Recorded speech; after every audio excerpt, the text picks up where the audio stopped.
Curieuses et curieux, bonjour. Nous connaissons une grande partie des créatures qui peuplent notre planète. Et il y en a encore bien plus dont nous ne faisons que soupçonner l'existence. Et entre les deux, il y a les cryptides. Ce groupe est constitué de toutes les créatures qui pourraient exister, mais pour lesquelles nous n'avons aucune preuve réelle tangible.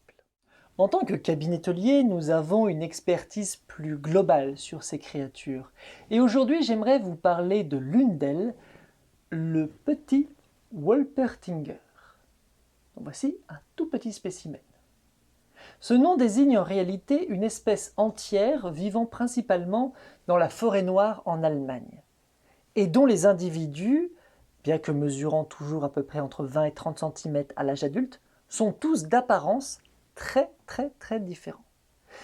Par exemple, ceci est un Wolpertinger, ceci est un Wolpertinger, ceci est un Wolpertinger, ceci est un Wolpertinger. Une telle variété au sein d'une même espèce s'explique simplement par une capacité génétique extra développée de transformation.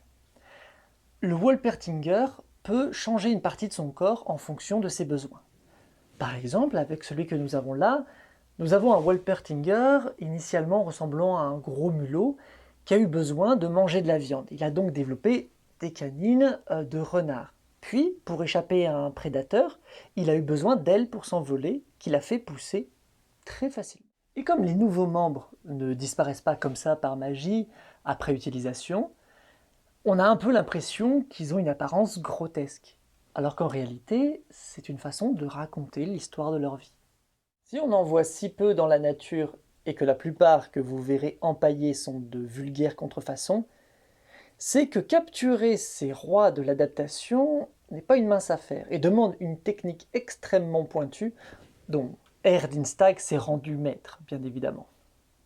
Sur ce, je vous souhaite une curieuse journée et à mardi prochain.